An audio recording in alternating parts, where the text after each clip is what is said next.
la literatura judía aparece una historia antigua que, aunque escrita hace siglos, sigue iluminando la búsqueda espiritual de muchas personas hoy.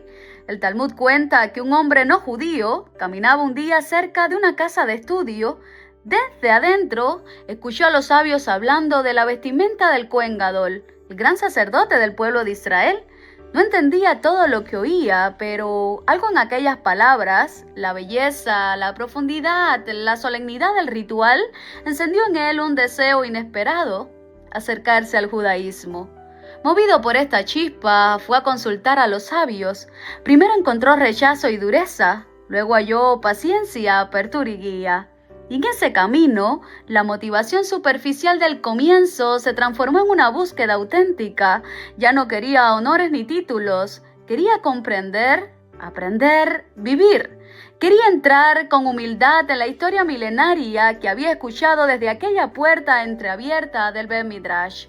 Lo curioso es que esta historia, narrada hace más de 2000 años, se repite hoy de manera distintas. Muchas personas de nuestra región, desde Cuba hasta México, desde Colombia hasta Argentina, sienten un llamado que no pueden explicar del todo.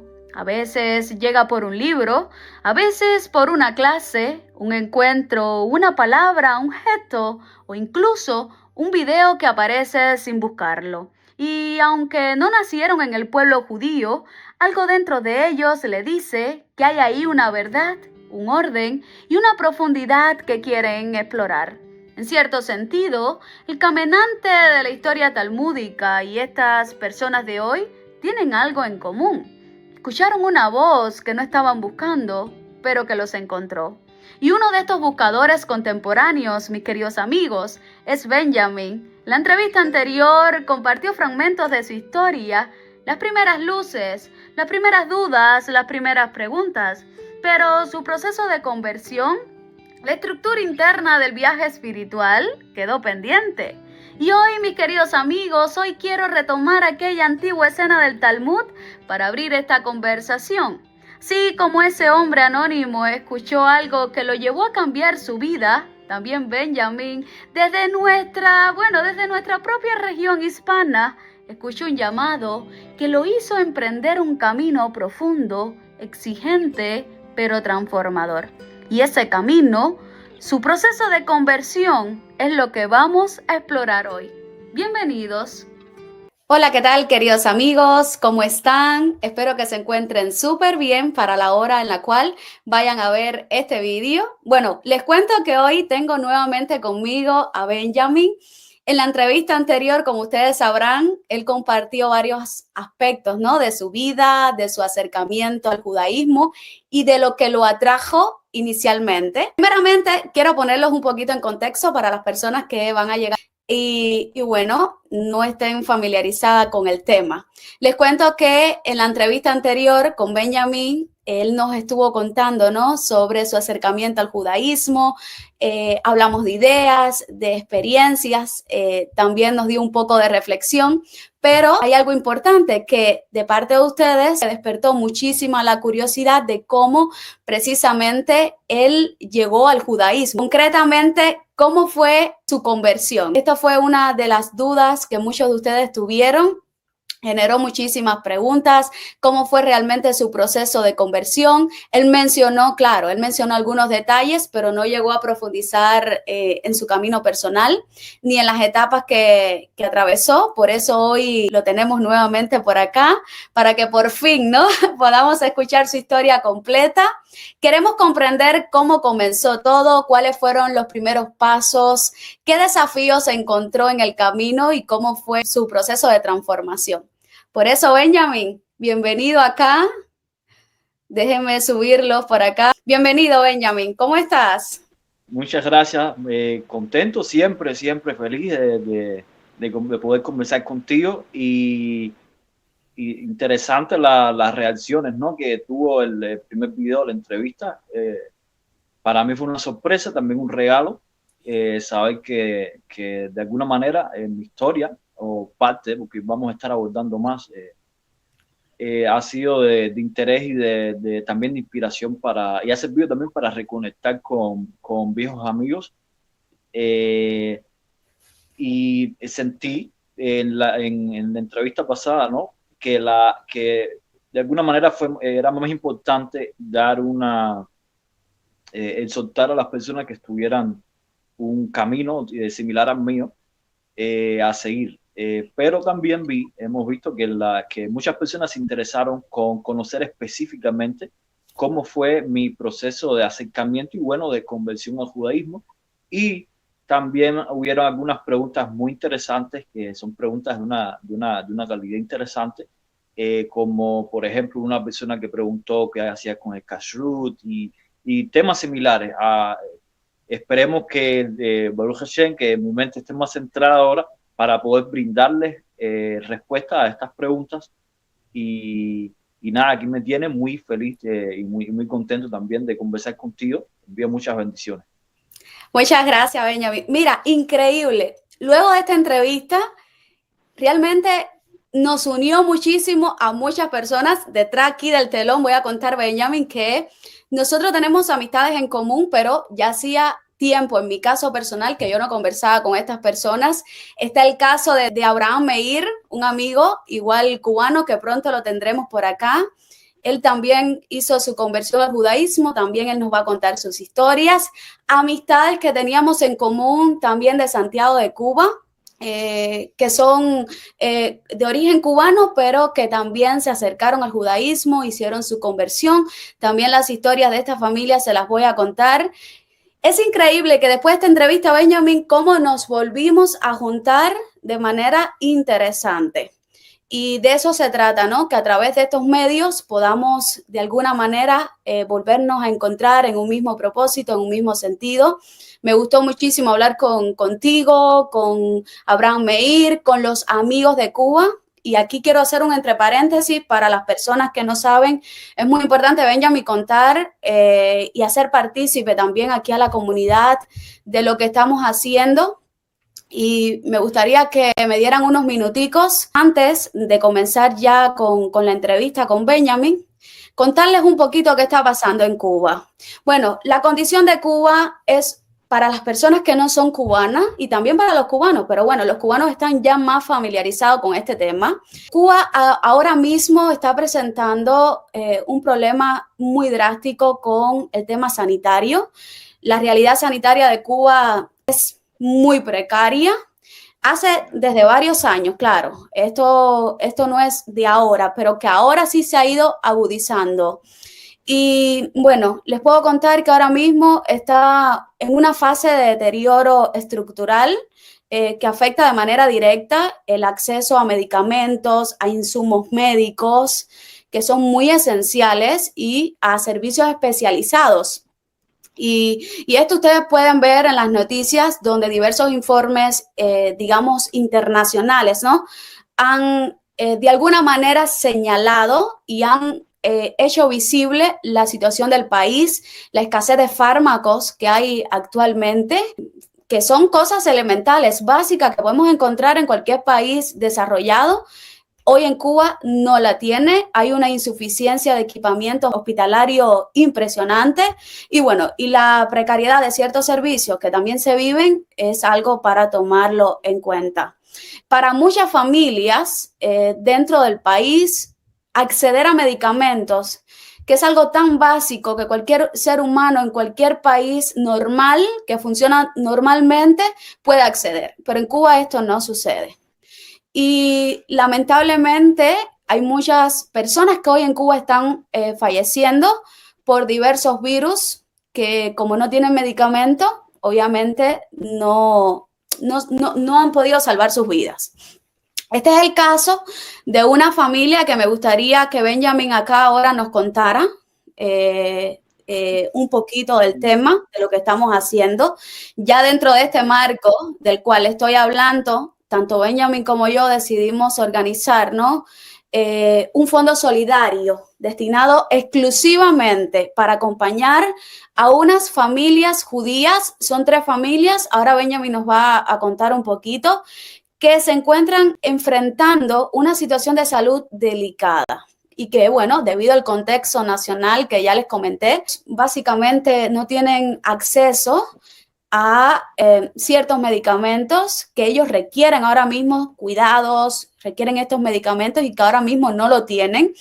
Y por eso iniciamos, ¿no?, una recogida que estamos haciendo, que esto de verdad, esto es un gesto de responsabilidad humana más allá que cualquier cosa y de comunidad, ¿no?, que somos, entendiendo que en escenarios tan críticos como estos requieren acciones concretas para precisamente ayudar a otros que están en situaciones tan difíciles como la que están pasando tantas familias dentro de Cuba. Pero bueno, no podemos ayudar a todas las personas. Quisiéramos, nuestro deseo de SEDACA es ayudarlos a todos, pero ahora mismo no contamos con recursos, no somos una organización benéfica, solamente contamos con lo que nosotros trabajamos y con esas finanzas que hemos podido sacar, estamos apoyando a estas familias. Benjamín, cuéntanos un poquito para que las personas sepan lo que estamos haciendo y que si pueden ayudarnos con esta situación sería muy bueno. Sí, como Hadassah bien dijo, la situación sanitaria en Cuba es grave, se ha ido agudizando y tenemos aún judíos en Cuba, como explicamos, o traté de explicar en la entrevista pasada. Y según la ética de la Torá, una persona solo se debe dedicar al estudio de la oración cuando las necesidades de la comunidad, del jebre, de las personas que son de alguna manera cercanas a ti, están cubiertas. Y yo recibí un SOS, desgraciadamente recibí un SOS de 3 familias que siguen leales al único Dios de Israel, a Hashem, a Israel, guardan la Torá. Y me gustaría mencionar, para darle claridad a las personas que nos van a escuchar y que puedan donar, me gustaría dar claridad mencionando los nombres de las personas específicas a las que vamos a estar donando, que están agrupadas en 3 núcleos familiares. Los nombres son Yehuda Levi Ben Abraham, Eser Malka Batzara, Deborah Elisheva, Batzara, Ruth Esther, Batzara, Yehudi Dayel, Batzara, Rachel Majelet, Batzara. Esa es la primera familia, la familia, el padre de familia Yehuda Levi. La segunda familia es la familia de Eliezer, su esposa Yochebed y sus hijos Abigail y Elienai. Y la otra familia es una pareja, la pareja de Shlomo y Abigail. Estas personas, estamos viendo que hay niños chiquitos, yo los conozco personalmente, conozco de su dedicación a Hashem, de su dedicación a la Torah, las buenas acciones, y aún siguen resistiendo en las más graves condiciones. Que yo conversaba con Yehuda Levi. A mí no me tocó vivir esta pandemia que está sucediendo de nuevo en Cuba después de la pandemia del COVID, una pandemia donde las personas que están conectadas aún en Cuba saben que hay como 3 o 4 virus peligrosos sucediendo a la misma vez. Y una manera de ayudar, yo sé que el Kesef, dinero, tal vez no vaya a resolver la salud de la persona, pero nosotros sabemos que, como dice Rabbi Akiva, que el 90% de la sanación viene acerca de cuidar y atender a la persona que está pasando por la situación de que está enfermo, tiene una enfermedad. Y en ese caso también sabemos, según la explicación de nuestros sabios, que enviar dinero es una forma de enviar fuerza, enviar coraje, enviar fuerza a la persona.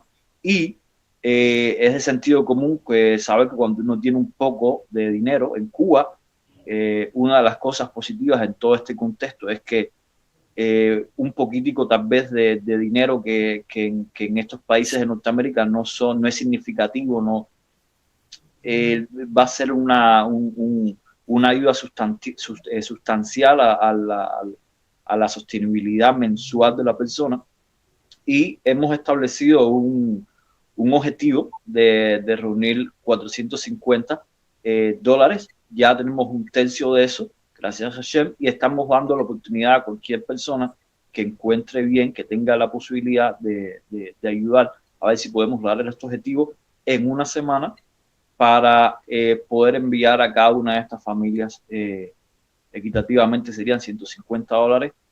Y de esa manera yo creo que podríamos ayudarlos. Ellos tendrían más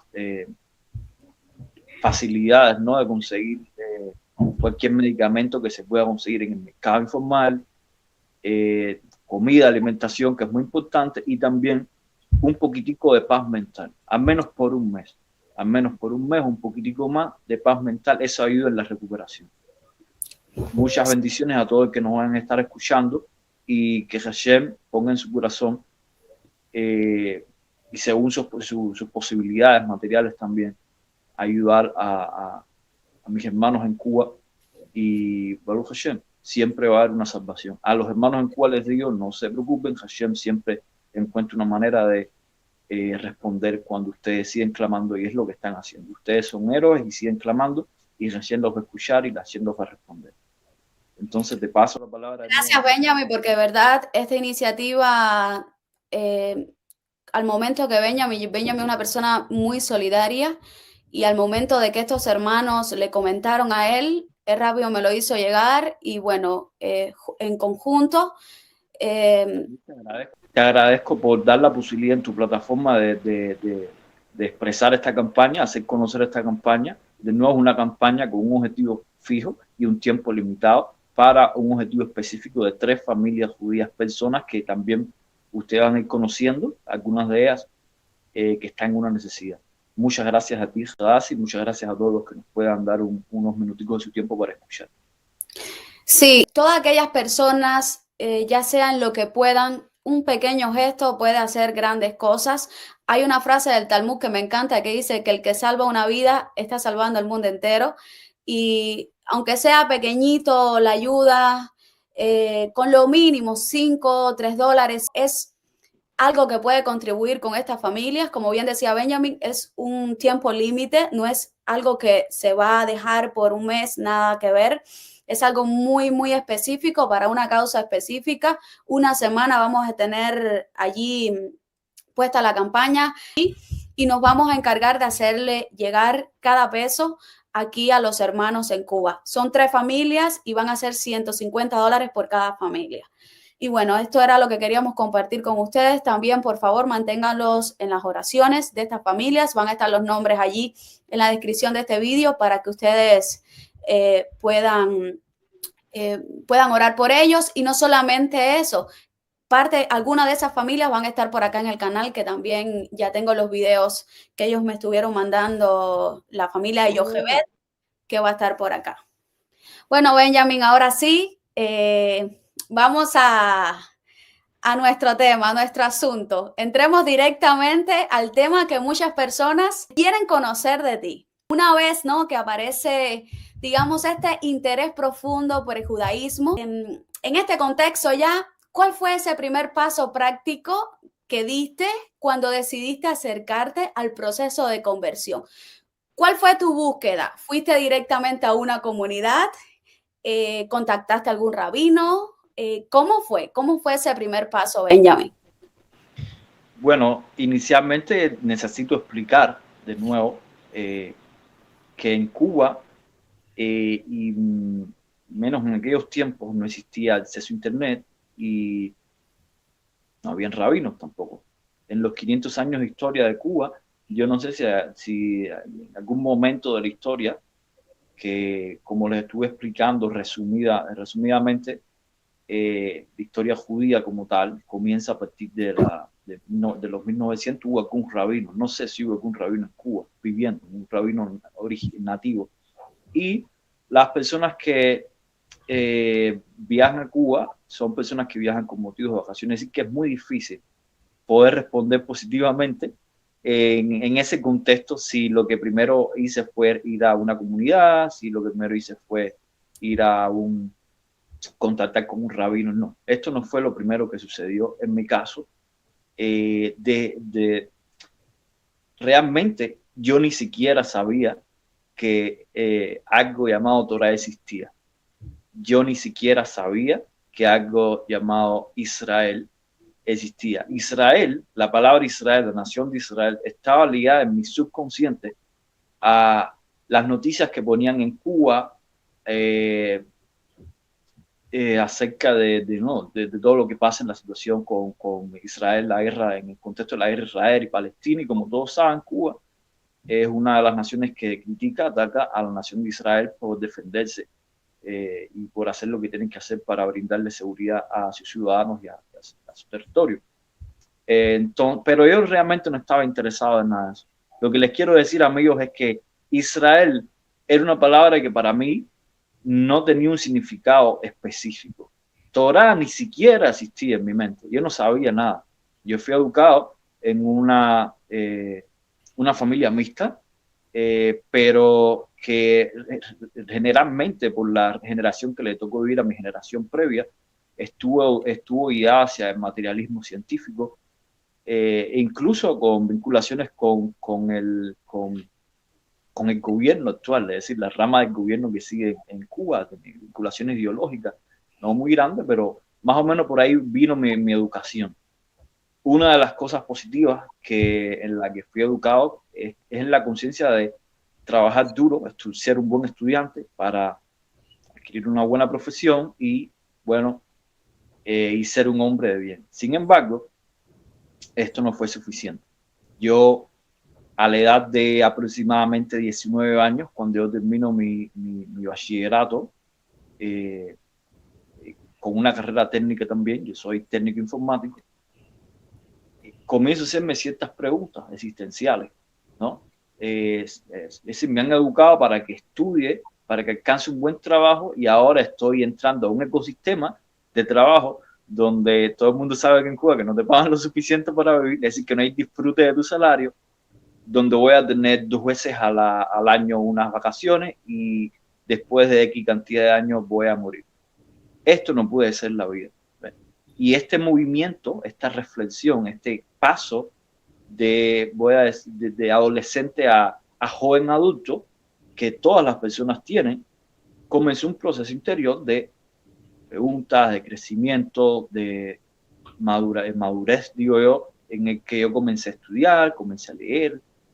¿Y qué es lo que tiene uno en Cuba cerca? Uno en Cuba tiene cerca, más o menos, o en la dirección, no cerca, pero en la dirección Israel tiene iglesias cristianas, testigos de Jehová, incluso personas mesiánicas.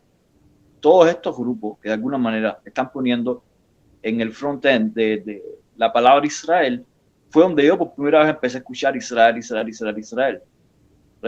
Yo nunca pertenecía a ninguna religión previa a pertenecer al judaísmo, ¿no?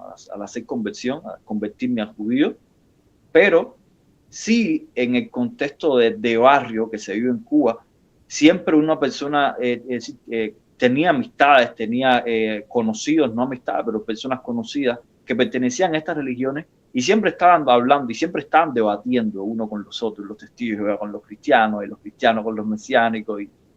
Y en todo esto yo fui alcanzando un poquitico más de cultura general integral con respecto a lo que es Israel, la Biblia, etcétera, etcétera. Ahora viene el mundo de los reales y maravillosos. Un día, así decidió Hashem, voy a casa de mi tío y en su computadora había una serie de documentos de Kabbalah.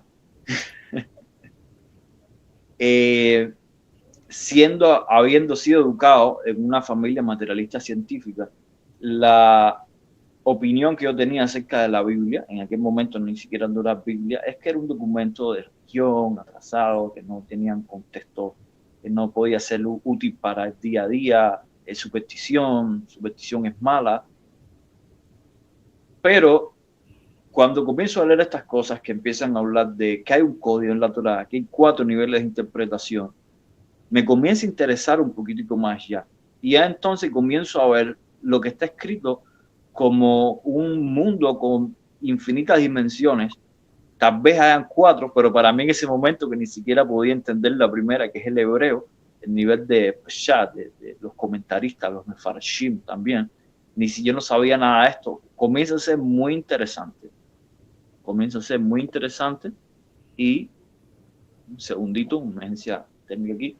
Y comienzo a digerir todo esto. La misma persona que le había pedido a mi tío que le guardara estos documentos en su computadora, porque en Cuba no todo el mundo tenía computadora, a veces las amistades prestaban espacio en sus computadoras para que otras personas guardaran contenido, me comienza a hablar y a introducir a estas cosas. Una persona que yo le agradezco mucho a pesar de que teníamos mucha, es decir, que hay una diferencia en lo que hoy en día yo creo, yo profeso y yo practico a lo que era en su momento practico una persona que está fallecida y su nombre era Eric González. Si quiere que Hashem lo tenga, Hashem lo sigue elevando y lo bendiga. Y esta persona comenzó a educarme de alguna forma en lo que era el contenido ético. Él también era un principiante, pero con respecto a mí, que era un joven adulto que ni siquiera sabía de estos temas y me estaba comenzando a empapar de esto, fue una persona que influyó mucho en ese periodo previo y y comenzamos a hablar de cosas simples, cosas como qué cosa es Shalom, qué cosa es Shalom, qué cosa es Shabbat, ¿ves? Cosas muy simples que en su momento fueron una gran revelación. Empezamos a hablar del Pardes de la Torah, los 4 niveles de interpretación. Comenzamos a estudiar hebreo por nuestra propia cuenta. Hacíamos Haná Bejoach, Shema Israel. Nos pusimos de acuerdo y comenzamos a hacer por la mañana el rezo de agradecimiento a Hashem. Shaharit. No, todavía ni siquiera eso. Hacíamos solamente Modeani y Netilat Yadayim. No éramos judíos, pero por alguna razón nos fuimos vinculando de esta manera como amigos, nos apoyamos mutuamente también y fue él el que me indicó la existencia, ¿no? de otras personas que también estudiaban esta serie de cosas. Y yo, por curiosidad, soy una persona naturalmente curiosa en lo que tiene que ver con el mundo académico. De nuevo, el judaísmo, una de las cosas que me atrajo inicialmente en esta etapa, que aún no es la etapa donde yo comienzo a decir, yo quiero ser judío. Lo que me atrajo fue todo lo interesante de este mundo académico, lleno de capas sobre capas, sobre capas, sobre capas de información, de cultura, de ética, de conocimiento, de sabiduría, de reflexiones. Y también interiormente comencé a sentirme un poco identificado con los personajes típicos del Tanaj. Moshe, Yehoshua bin Nun, muy importante, porque a mí me gustaba mucho la cultura de los guerreros, de las personas de armas tomar. Y el rey David, evidentemente, creado conforme el corazón de Hashem. Y por ahí más o menos fui cultivándome, alcanzando un poco de cultura, seguí con mi vida normal, trabajando, estudiando. Yo tuve un gran privilegio, y es que yo alcancé acceso al internet un poquitico antes de que el gobierno armara la infraestructura para que todo el resto de las personas tuviera, debido a mi trabajo. Yo era administrador de sistemas en una empresa y nosotros logramos tener internet, acceso a internet, y en ese acceso a internet también, bueno, tenía información, bajaba, conversaba con personas, me iba adelantando un poquitico más mi desarrollo, vamos a decir, intelectual. ¿Okay? Entonces fue esta persona, Eric González. No podría decir el año, si tengo que decirlo así, tendría que decir 2009, 2008, no recuerdo realmente, el que me dijo acerca de la existencia de otras personas, bueno, de otras personas que creían similarmente, me indicó que fuera. Tengo que mandarle un gran saludo a la persona que me acogió en su casa, era su familia. Hoy en día su nombre es Shemuel Aarón, también es un converso, en aquel momento su nombre era Sandy. Sandy, te mando un saludo, hermano. Y Sandy tenía un grupo donde él enseñaba la tradición de Israel. Era un grupo que tuvo una evolución interesante y con ellos estuve, es decir, esto me abrió el acceso a todo un grupo de más personas que había, que yo no sabía que existían, que tenían, de nuevo, no es una religión que tenían, pero tenían como una orientación específica en que yo estaba adquiriendo información con respecto a Israel, a la existencia física de Israel. Hubieron muchas cosas, vamos a decir, doctrinales en aquel momento que pueden caracterizar la formación de la identidad de colectivo, de la identidad colectiva que todas estas personas tenían, se hablaba mucho de este concepto de los Bnei Anusim. Entonces muchas personas se sintieron como retornantes. Recuerdo que en aquel momento yo también me valoré como retornante por la posibilidad estadística, ¿no?, de que la mayoría de las personas en Latinoamérica tengan descendencia judía sefaradí. También habían personas que profesaban la fe mesiánica. Todo esto era una mezcla de personas, pero todos tenían un objetivo, una idea en común, ¿no?, que es la existencia de Israel, el adherirse a Israel de alguna manera, y el estudio de elementos de la Torá, tal vez no la Torá como hoy en día yo la pueda profesar o la practique o la pueda enseñar o la pueda recibir de enseñanzas de Rabanim, pero de alguna manera sirvió. Ese fue como un impasse, un puente, y creo que esa es la historia de muchas personas en Cuba y de muchas personas que nos van a estar escuchando. Y estuve alrededor de 6 meses interactuando con este grupo de personas de excelente calidad, de nuevo, aunque no creíamos igual en las mismas cosas, con una persona muy especial que emigró. Solamente lo tuve por 6 meses, exactamente el tiempo que estuve en este tipo de comunidades, de relacionarme con estas personas. Voy a mencionar nombres de Vladimir, Jordanis, personas que tienen una fe mesiánica, pero que son personas de una calidad humana y de una calidez también que yo recuerdo con mucha emoción, con mucha alegría. Y este grupo, o todos estos grupos, porque no, todos son diferentes también. No podemos decir que hay una homogeneidad de pensamientos o de prácticas. Y nosotros hicimos contacto también en el 2016, 2015, no, creo que fue en el 2014 de hecho, con el grupo de estudio que mencioné en la clase pasada, en la entrevista pasada, que estaba en casa del judío Mordejai Yosef, que, para hacer paréntesis, aún tiene un Bet Midrash en su casa, en una biblioteca judía, es uno de los héroes, y espero que su historia también sea contada. Y esta persona, Mordejai Yosef, viene a ser una persona muy, muy, muy extremadamente importante en el desarrollo de las comunidades de conversos en Cuba.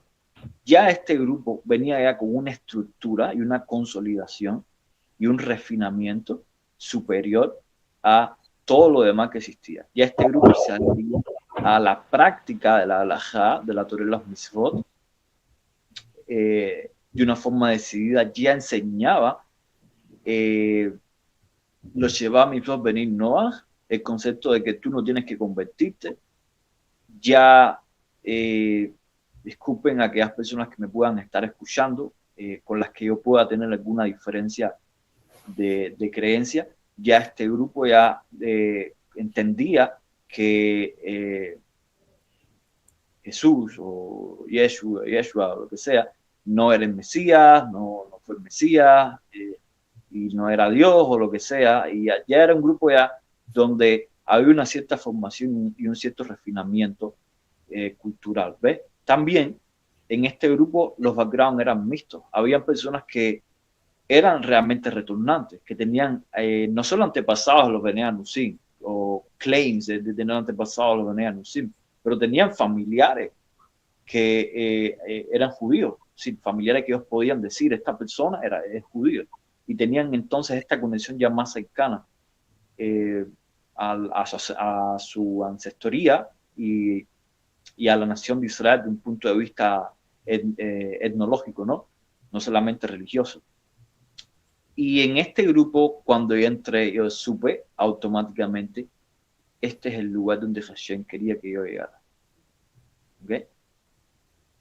Hay una prehistoria a mi llegada a ese lugar.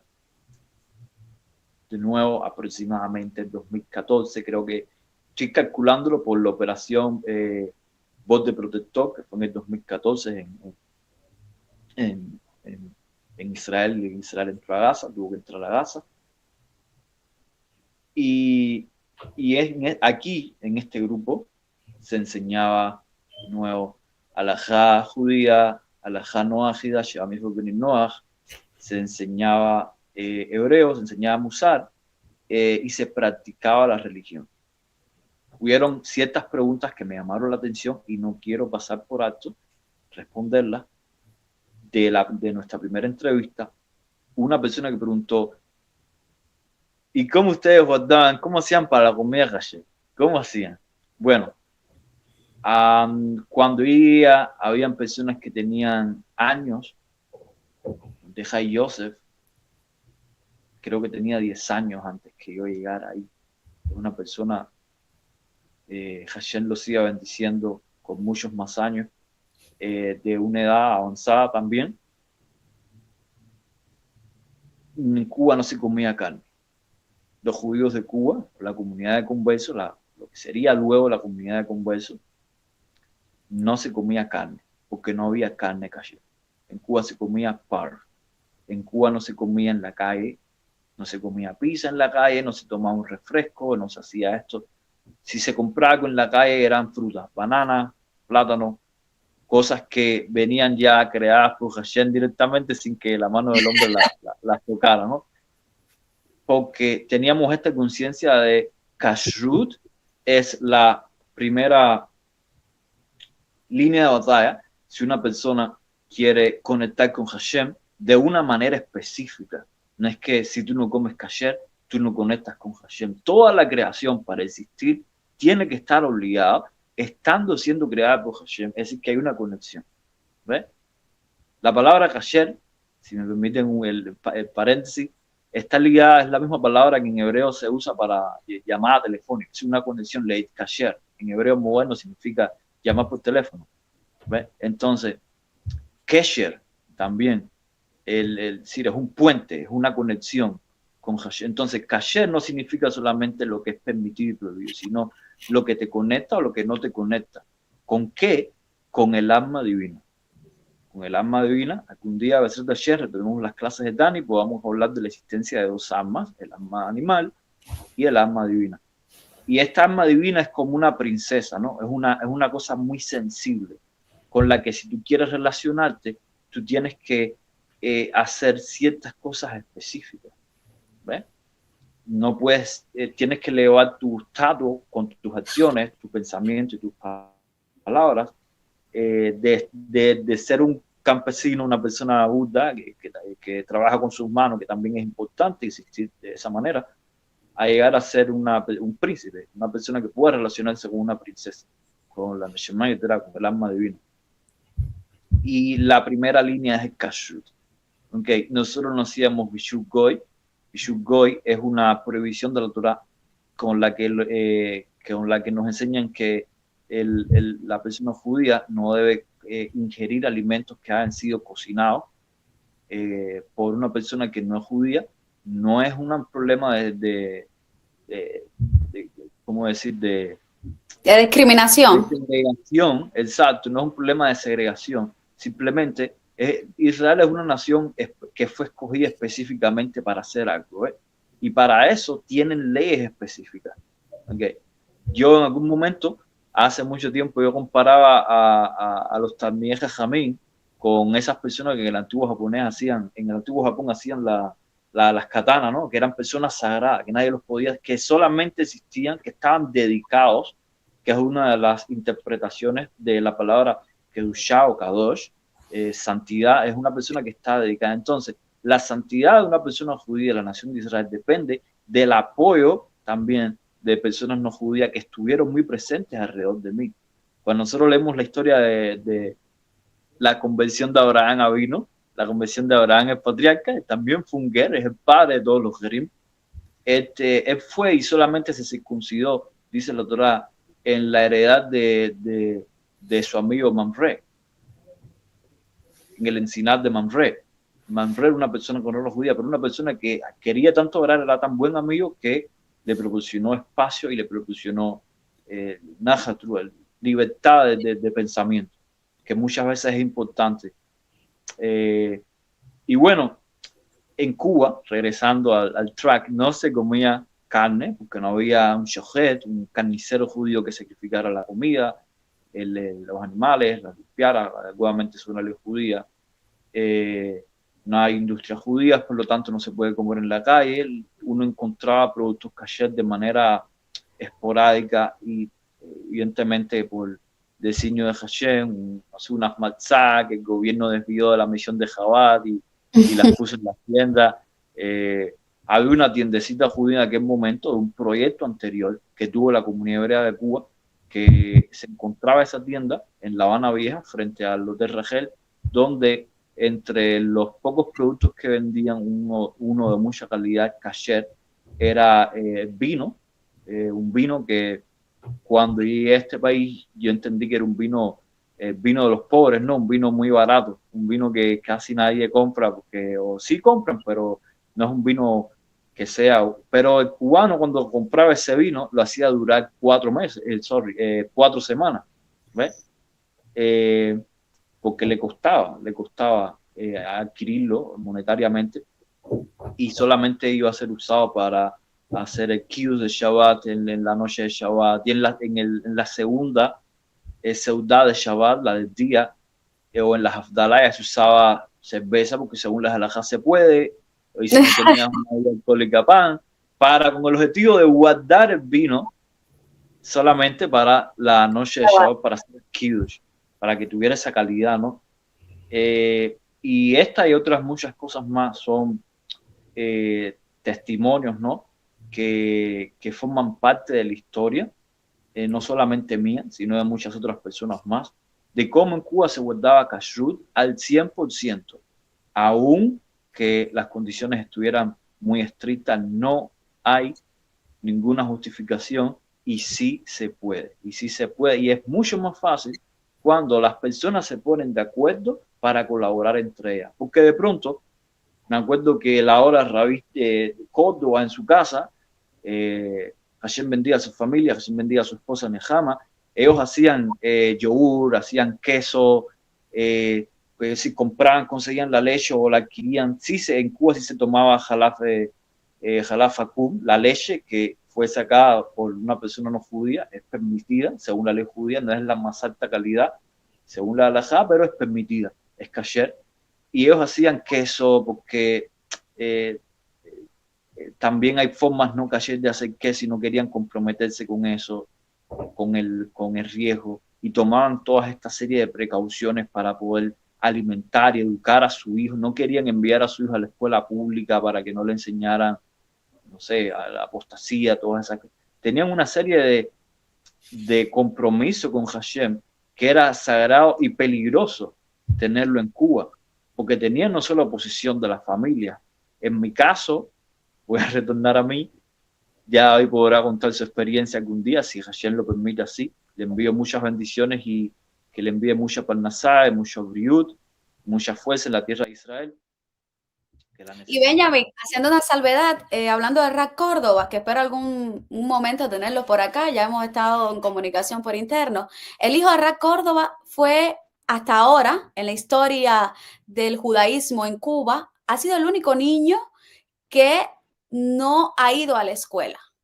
Es decir, esto es un gran reto, de verdad, mis felicitaciones, porque esto es algo impactante en términos de enfrentamiento, ¿no?, al sistema ideológico que impera en Cuba. Caso excepcional, pero solamente, te lo digo, tú no lo conoces, solamente fue el primero. También tenemos el caso de los 2 hijos de Abraham May, que lo vas a conocer. Ellos lograron que sus hijos no fueran a la escuela tampoco. El niño de Abraham Meir lo conocí cuando mi viaje a Cuba, los pequeñitos, ahora son unos hombrecitos ya, bueno, tienen como 9, 10 años por ahí, 7, 10 años. Sí, esos 2 niños también, te lo digo porque yo conozco a Abraham Meir, es uno de los amigos más grandes que yo tengo, y viví con él y estaré contando un poquitico más de esto. Tampoco fueron a la escuela pública de Cuba, lograron escapar, por decirlo así, antes de que el gobierno les empezara a exigir, porque en Cuba es mandatorio, ¿no? De mandar a sus hijos a la escuela hasta la secundaria. Y también la comida kasher. Eran muy estrictos con la comida kasher. Y entonces, cuando esta comunidad que entré ya estaba ya decidida, estaba comprometida, cada individuo consigo mismo y la comunidad como tal, a hacer todas estas cosas, a hacer Shabbat, a caminar para Shabbat, a hacer esto, a hacer lo otro, a hacer rezo, estudiar la Já, meter hebreo, todas esas cosas. Ya cuando yo entré yo tuve una elevación tan rápida y tan grande que también empecé a tener problemas con mi propia familia. ¿Qué pasa? Gracias a Dios tengo una excelente madre, y a mi abuela, a todo. Mi familia, yo creo que la reacción fue miedo a lo desconocido, y creyeron que yo que estaba perdiendo la cabeza. En Cuba, ¿qué tiene que ver un cubano con el judaísmo? Y con mi background. ¿Qué tenemos que ver yo? ¿Qué tenemos que ver nosotros con esto? ¿No? Entonces, en el día a día me refiero. Es una cosa tan extraña la práctica judía, que de hecho la gente a veces piensa que tú eres musulmán, porque ni siquiera en Cuba saben. ¿Ves? La gente no sabe judío, qué cosa es judío. Tú sabes lo que la gente piensa muchas veces que es judío: la persona que no se bautiza. En la conciencia general del cubano de a pie, la persona que no se bautizó es el judío. ¿Por qué? Porque la Iglesia Católica tienen eso en la conciencia histórica, ¿no? La conciencia nacional. Obligaba a las personas judías a convertirse, y las personas que decían que no querían eran judíos. Tengo un momentico acá para conectar el hilo y que las personas no se nos desvirtúen. Cuenta que tú llevabas viviendo de alguna manera un judaísmo antes de llegar al punto de la conversión. Es decir, que ya había una familiaridad de tu parte cuando conectas a través de estas personas que mencionas, de esta primera que fue el conecto de llevarte a conocer a otras comunidades. Y en estas comunidades, en este ecosistema diverso, donde existían hebraicos, personas que estudiaban, digamos, la Torá o la Biblia, pero desde el contexto mesiánico. Y existió otro grupo con el cual tú te identificaste. Cuando llegaste allí, ¿qué tanto tardó entre que tú llegaste a esa comunidad al hacerte ya la conversión? ¿Qué plazo hubo de tiempo? Aproximadamente 5 años. Aproximadamente 5 años. Ya después del primer año, por eso les vuelvo y les repito, es tan importante acercarse a personas que están haciendo las cosas bien, para no perder el tiempo. Solo en un año ya yo alcancé ya la capacidad de leer en hebreo, como mismo leo hoy en día, rezar en hebreo, el conocimiento de las 3 áreas generales del día a día del judío, que es Kashrut, Shabbat y Yom Tov, y la parte de Tahara Mishpacha, en el caso de las personas que estén casadas. Todo eso solo ha sucedido en un año.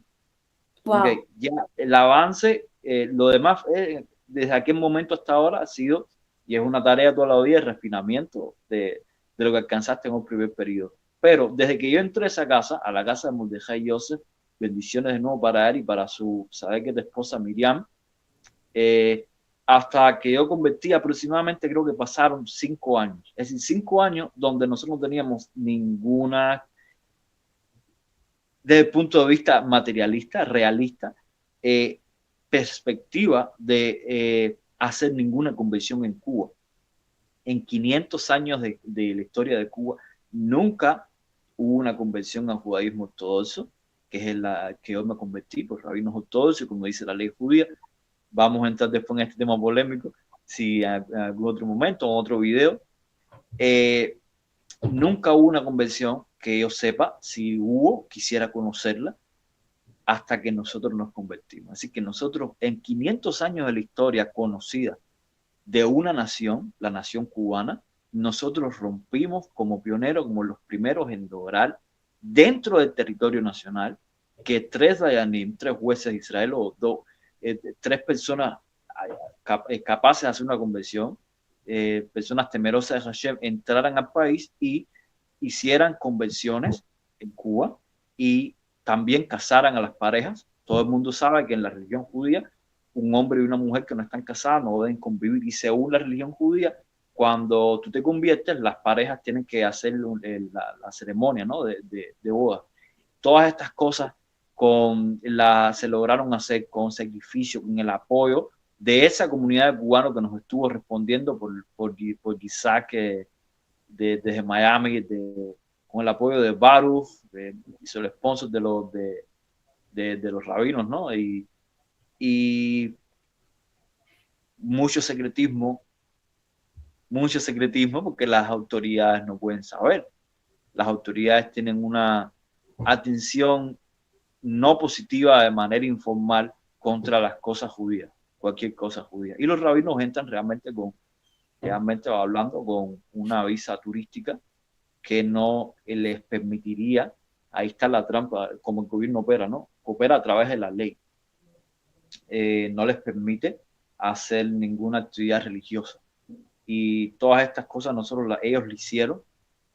Sí, los rabinos también que entraron a Cuba, estoy hablando de rabinos jasídicos, de barbas blancas, ancianos, Strimer, no entraron con Strimer, pero ellos normalmente en su día usan Strimer, de Hasidut de Ger, de Hasidut de Ur, y el otro un poco más relacionado con Jabal también, pero no sé exactamente. Hay que entender, los rabinos de Beitín no son mis amigos, son los rabinos de Beitín, así que yo no conozco personalmente a los rabinos, pero sí, bueno, los llegué a conocer en ese punto y fue una cosa muy impresionante. De nuevo, 500 años de la historia de Cuba. Si yo estoy equivocado, por favor háganmelo saber porque yo quiero seguir estudiando historia. Nunca existió una conversión al judaísmo, todo eso, sino cuando nosotros lo hicimos, que fue solamente la primera. ¿Ves?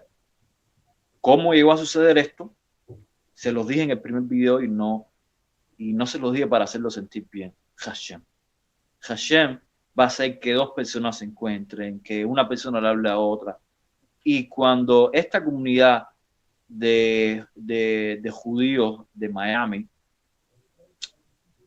conoció que habían cubanos como ellos, pero en Cuba, que estaban haciendo la halajá, que estaban comprometidos con comer kashrut, con hacer Shabbat, con hacer esto y lo otro, dijeron, estos son nuestros hermanos y los vamos a ayudar. Y hicieron los contactos necesarios para organizar un Beit Din Kasher, que es muy importante el uso de esta palabra. Yo compartí en la entrevista pasada que hoy en día hay muchas decisiones, interpretaciones, hay muchos partidos, ¿no? de ideológicos, algunos que tienen que ver con lo que está escrito en la halajá, otros que no tanto. De lo que está escrito en la halajá que tienen que ver, agregan cosas, no solamente está el que quita a la halajá, sino está el que agrega requerimientos que son innecesarios, que no se encuentran en ningún lugar de la halajá. Una persona para hacerse judío, un converso, necesita hacer mikveh, necesita hacer Kabbalat Torah, recibir toda la Torah sobre él con una declaración, necesita hacer mikveh, ir purificarse en las aguas. Nosotros lo que tuvimos en Cuba es el mar. Hoy en día las personas no entienden cómo el mar, si personas del mundo desde el punto de vista judío, cómo el mar puede ser una mikveh, pero el mar es la primera mikveh que existe, la que se menciona en la Torá, literalmente el mikveh en la Parashá Bereshit. Y son cosas muy interesantes, ¿no? Que cuando uno le dice, no, ¿dónde hiciste? En el mar, dice, en el mar, sí, las mujeres en Cuba, en el caso de las parejas, yo no estaba casado, hacían mikveh para guardar nidad en el mar. En Cuba no había una mikveh funcional. Todavía sigue, desgraciadamente, sin haber una mikveh. Una mikveh es una piscina ritual que tiene que tener ciertas elaboraciones técnicas de la forma en que está hecha, ¿no?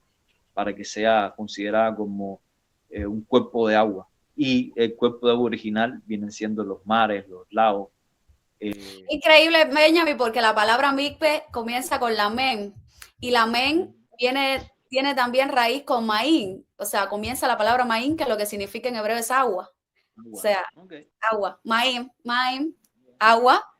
Entonces, como la otra que tiene que hacer la persona conversa, estamos hablando de las 3 condiciones, a hacer Kabbalat Torah, es decir, que se adhiere a la Torah, a las mitzvot, no solamente de la Torah Shebechtav, la Torah escrita, sino de la Torah Shebe'al-Peh, toda la tradición oral, el Talmud, la Gemara, todo.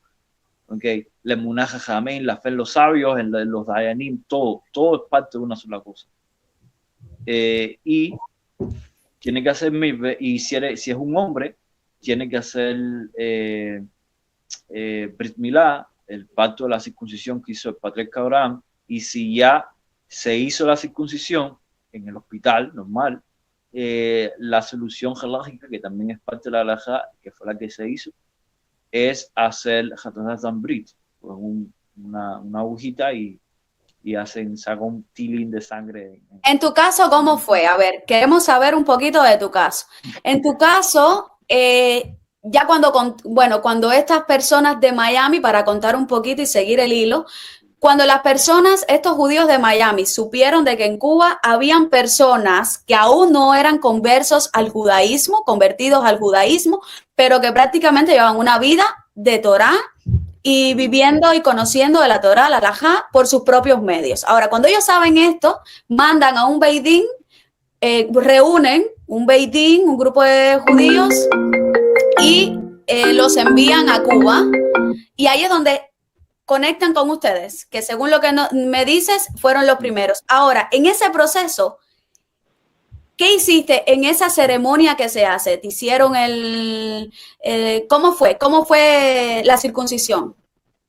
Ok, a ver, antes de entrar ahí, nosotros tuvimos en aquel momento la guía también de un Raf, que es un Raf cubano, que habitaba en ese momento en la tierra de Israel. Su nombre es Nathan Hahn. Muchas bendiciones para él también, del Mundo Breslov Cuba. Creamos un proyecto llamado Mundo Breslov Cuba en aquel momento. Y también, esta comunidad cubana, cuando contactan con nosotros y ven que somos cubanos y que estamos haciendo Torah Mitzvot en un contexto de Cuba, de que no hay nada, de que no hay razón para creer que vas a tener una conversión, que va a hacer algo, se quedan impresionados y hacen, también conocían a una persona que venía de acá, que era Eliezer Vicente, que forma parte de la prehistoria antes de mi historia, de la real formación desde el inicio, desde la base de esta comunidad que llegó a ser la casa de Mordejai y que luego llegó a parir a las 2 generaciones de conversos. Ideológicamente, diría yo, salieron de casa de Mordejai Yosef. Y organizacionalmente, por una serie de razones, yo tengo esta opinión personal, es mi opinión personal. Cuando ellos nos conocen, hacemos contactos con ellos, no hubo que explicar mucho. Es como, tú eres cubana, yo soy cubano, ya parece que nos conocemos ya. Y además es eso, eres judía, yo soy judío, ya, no hace falta más nada. Y en aquel momento teníamos una calidad muy interesante en la observancia. Se demoró, después de que lo conocimos, no fue que fue un proceso automático, se demoró más de un año en organizar. Las personas tienen su propia vida, los rabanín de Beit Din, ellos no cobran por hacer su trabajo, ¿ve? Ellos no cobran nada, de hecho vinieron con regalos, anillos de plata, con máximo del valor de una plutá, que es un valor talmúdico, que es lo considerado apto para hacer la ceremonia de Kiddushin, en las bodas judías. Trajeron sidurim para las personas, hubo una organización, Esrar Anusim, y también el rabino Nathan, que entre los dos lograron donar, creo que fueron 11 pares de tefilín para los varones. Trajeron para las parejas los jardines de la paz y el jardín, no me acuerdo el otro, de Rabbi Shalom Arush. Sí, vinieron con donaciones también, sin exigir nada. Pero para aquel momento, yo quiero hacer otro paréntesis, ¿no? Para las personas que están también en su propio proceso de conversión o en caminos algún día poder aspirar a entrar en un proceso de conversión. La conversión, cuando ustedes la vayan a hacer físicamente ese día, ustedes van a ver que es algo tan rápido, por esto fue que yo luché tanto. ¿Ves? La conversión real está en cada día de todos esos años en los que tú estuviste esforzándote por llegar a ese momento. Esa es la conversión real. ¿Ves? La conversión no es un proceso donde mágicamente tú vas a entrar en las aguas de la Mikvah y cuando salgas vas a tener una epifanía y Hashem y vas a ver al Yahu. No, no. Es una cosa específica porque no, la Torah fue a una nación y hay que hacer las cosas de cierta manera. Somos seres humanos físicos en el que las demás personas entiendan que ahora tú eres parte de mi nación. Hay que hacer como la ceremonia, pero es mucho más importante dedicarse a formarse individualmente y a construir la comunidad, que fue lo que llevó a ser que en Cuba, en toda su historia, que no había habido una conversión y que las cosas decían que iba a ser imposible existir una conversión al judaísmo, todo eso, que fue esa misma compromiso que cada persona tomó consigo mismo y en la práctica hacer mitzvot, no solamente interiormente en el pensamiento, y de conjunto también. De conjunto, cuando las personas se ponen de acuerdo, crean este cli, este recipiente y la conversión se logra. Esto sucedió creo que alrededor del año 2018, 5 años después de que yo entrara, que conociera a las personas de casa de Mordejai, para responder tu pregunta. Wow, Benjamin, qué historia tan bonita nos cuentas, sobre todo tu proceso de conversión para las personas que quieren. He conversado con varias personas y tienen testimonios muy similares en cuanto a las carencias, ¿no? De que no hay un beidín, no existe un beidín, tienen que esperar que un rabino viaje a Cuba. Todas estas limitaciones, no tienen tampoco el material de estudio, porque esto también hay que decirlo. O sea, las limitaciones son por doquier, o sea, en todos los aspectos. Ahora, Benjamin, vamos a entrar en tu caso. ¿Cómo fue tu vida para ir ya prácticamente terminando? Llevamos 1 hora de la entrevista, pero vamos a ir un poquito aquí a este punto, ¿no? ¿Cómo fue tu vida después de la conversión? Una vez terminando este proceso ya que nos cuenta, comienza otra etapa, que es ya la etapa, la vida judía cotidiana, ya no como un miembro, digamos, pleno del pueblo, sino ya, ya como un miembro pleno del pueblo judío. ¿Cómo fue? ¿Qué cambio para ti hubo, ¿no? Después de la conversión, tanto a nivel espiritual como práctico? Por ahí quiero dejar la pregunta, ¿no? ¿Qué cambió para ti? ¿Hubo algún cambio? Yo te iba a preguntar, después que te hiciste la circuncisión, ¿qué sentiste luego? He escuchado testimonios de mujeres que me dicen, luego que me sumergí en la mikve, sucedió algo impresionante luego después de esa sumersión. Para ti, ¿hubo algún cambio o se mantuvo lo mismo antes del proceso? La vida, para mí, este estilo de vida es un estilo de vida de trabajo y dedicación con motivación, evidentemente. Cuando me convertí, cuando pudimos hacer eso en La Habana, me sentí muy motivado, muy remotivado, reconectado, pero ese empujón, ese boost, me duró unos meses. Después volví a retomar mi vida normal. Los rabinos, los rabinos me enseñan, el Tratado de Berajot, con respecto al mandamiento de la Shema, que dice con todo tu corazón. La palabra corazón tiene dos letras ves, levaveja, okay. Y ellos enseñan a partir de esta palabra que la persona tiene 2 inclinaciones, una hacer las cosas bien y otra tal vez no hacer lo que tiene que hacer. A veces uno tiene deseos de hacer mitzvot, a veces no tiene tanto deseo de hacer mitzvot. Pero uno tiene que mantener una disciplina. Y en ese contexto es que la Torah también nos dice, y no tiras detrás de los deseos de tu corazón. Por eso, haciendo paréntesis, yo quiero a todos los judíos que me puedan estar viendo, hablarles acerca del uso diario de tzitzit. No sé si las personas lo ven. Tzitzit. ¿Cuál es la idea aquí? La idea es que yo después de la conversión me sentí emocionalmente muy, muy bien, ¿ves? Pero después de unos meses, después de que todo lo nuevo es emocionante, es excitante, ya uno empieza ya a hacer lo mismo con lo mismo. Va, hay que hacer tefilín todos los días, hay que hacer chaharit todos los días, hay que hacer minjá, ditas. Okay. Espiritualmente, yo no sentí ningún cambio.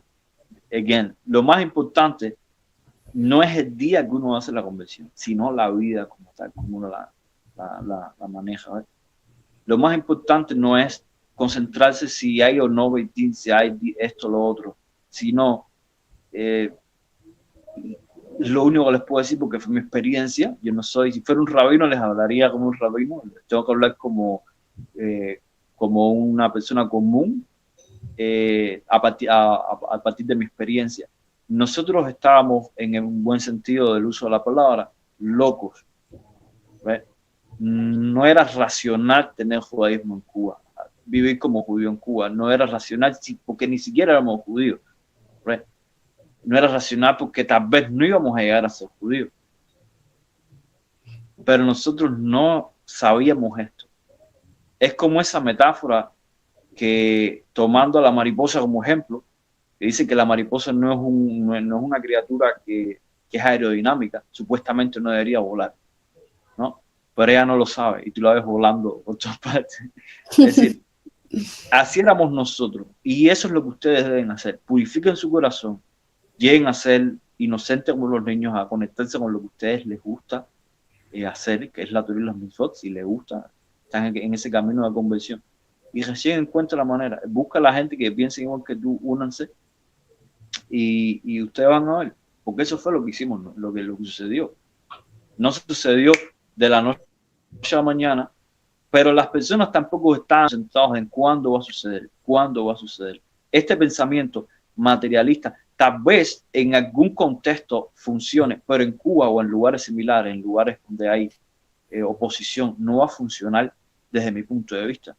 No va a funcionar. En Cuba lo que funcionan son los milagros. La existencia de Hashem es como estar en el desierto, ¿no? Cada día va a traer su pan. Tú no puedes estar buscando anticipar y formar una estrategia que te permita tener una vida organizada, porque realmente todos esos planes se cambian. Después de la conversión también hubieron procesos sociales intercomunitarios que me afectaron a mí y afectaron a otras personas.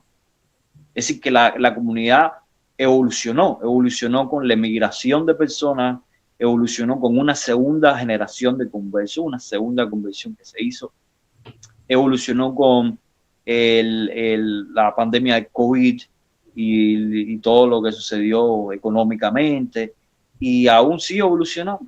Hoy estamos hablando de donde había un número de personas específicas, ya no hay ese número de personas, ya no hay rezos diarios. Nosotros ya vamos a tener un collel, que es una institución de todos los días se estudia de 7 a 1, donde se le paga al estudiante por estudiar. Un collel que fue formado, patrocinado por la misión de Chabad. Llegamos a tener muchas cosas. 2 Sefer de Torah, 2 Sefer de Torah, rezos diarios, lecturas de la Torah, todas esas cosas hoy no están en funcionamiento. Pero significa eso que el judaísmo en Cuba, o este movimiento interno de personas que quieren acercarse al judaísmo, ¿cesó? No, sigue sucediendo y va a seguir sucediendo, porque somos seres humanos. Somos seres humanos. Y donde quiera que la persona esté, empieza a tener, donde quiera que hay seres humanos, van a haber personas que van a tal vez conocer el judaísmo, van a querer integrarse a la nación de Israel y van a pasar por los procesos de la vida, ¿no? Y yo lo que le puedo compartir de forma humilde, no es el punto de vista de un raf, no es el punto de vista de una persona que nació judía, sino es el punto de vista de un judío cubano que le tocó vivir un tipo de vida específica y creyó en Hashem, hizo lo que tenía que hacer. Todavía estoy en el proceso de la vida y es lo que les puedo compartir. Crean en ustedes, concéntrense no en lo que tienen, sino en la la necedad en aras a la santidad, y ustedes van a ver que van a avanzar. No van a estar concentrados en las carencias, sino en lo que pueden llegar a alcanzar. Y creo que eso es un concepto muy grande, que todas las personas no hay que ser judío para que lo entiendan. Y, quería añadir una pequeña palabra de Torah para cerrar ya esta entrevista. Si hay más preguntas, muy interesante para mí ver lo que las personas piensan. Hay muchas más etapas del camino, ¿no? En una hora no se puede resumir toda no sé, 10, 14 años que llevo haciendo esto. Pero hay una historia de Hillel, el gran conocido Hillel, que viene un converso y le dice que que quisiera convertirse a judaísmo. ¿Por qué? Porque esta persona había escuchado que el sumo sacerdote de los judíos tenía vestiduras que le daban honor, vestiduras de argamán, y tenía oro en su frente y todas esas cosas, y quería tener todo esto. Así que tenía una intención de vestirse como un Cohen, que no es la intención correcta para convertirse, ¿no es verdad? Hillel no le negó la entrada. Hillel simplemente, con instrucción académica, comenzó a explicarle, a razonar con él, y él por sí mismo comenzó a entender la diferencia entre ser un Cohen y vestirse como un Cohen. Yo creo que es la misma diferencia que las personas que están en un proceso de conversión, en algún momento van a entender acerca de ser un judío y vestirse como un judío. Es muy sencillo conseguir una kipá, es muy sencillo conseguir un tefilín, uno los compra, hace todo lo que tiene que hacer. Pero estas vestimentas tienen que hablar de una condición que ya existe ya. En algunos casos sí lo hacen, en otros casos está en formación. En cualquier caso, sean recibidos, al menos por Benjamín, que no es ni rabino Hillel, ni ningún tipo de rabino, para humildemente compartirles cualquier cosa que pueda ayudarles a motivarlos y a seguir sus propios caminos. No es el camino de Benjamín, no es el camino de Hadassah, no es el camino de otra persona, sino a poder a tener más claridad acerca de lo que está sucediendo en su vida y alrededor de usted. Ese es mi objetivo aquí, poderles brindar tal vez un poquitico más de claridad para que usted mismo tome sus propias decisiones de la mejor manera posible y tenga éxito en la vida, porque queremos que usted tenga éxito, queremos que usted se acerque, que usted brille con todas esas hermosas cualidades que Hashem lo creó y aún lo sigue creando hoy en día. Sea judío, no sea judío, converso, lo que sea. Es una creación y tiene mérito de existir. Bendigamos el nombre de Hashem por usted también. Eso es todo, ¿no? Exacto, Hashem. Ay, qué lindo, qué lindo. Gracias, Benjamín, una vez más. Quiero invitar a todas las personas a que si les gustó esta charla, esta conversación, porque más que entrevista ha sido una conversación, un diálogo entre Benjamín y yo. Si le gustó, denle me gusta, compártalo para que otras personas que están en la misma o que están ahora en la misma posición que un día estuvo Benjamín, con este anhelo y con este fervor y con este amor por el judaísmo, puedan conocer la historia de Benjamín y puedan de alguna manera entender un poquito el contexto. Los invito a que siga el canal si aún no lo ha hecho para que, bueno, luego pueda saber todo lo que viene, Benjamín. Vienen muchísimas cosas bonitas al canal, entrevistas, vamos a tener historias muy similares a la tuya de judíos cubanos. Estamos ahora visibilizando la historia de los cubanos judíos en Cuba. Es una historia que ha estado invisibilizada por mucho tiempo, yo creo que es hora, y por eso me he tomado el tiempo, ¿no?, de hacer este tipo de cosas con judíos cubanos de origen cubano, y quiero contar a través de este canal, menos Humanitar va a estar visibilizando historias como la tuya. Muchas gracias, Benjamín. Nos vemos en un próximo episodio. Lo vamos a tener por acá. Voy a poner la red de Benjamín. Ya lo estoy empujando a ver si un canal de YouTube para que también lo sigan. Hay personas que te quieren seguir en YouTube. Necesitamos un canal urgente también para que te vean y te sigan por allí. Y bueno, también lo vamos a seguir teniendo por acá en este canal, porque hay muchas personas, Benjamín, que te quieren mucho. Conectaron contigo de primer plano ya. Un abrazo para Lona y nosotros nos vemos en un próximo encuentro. Bye bye.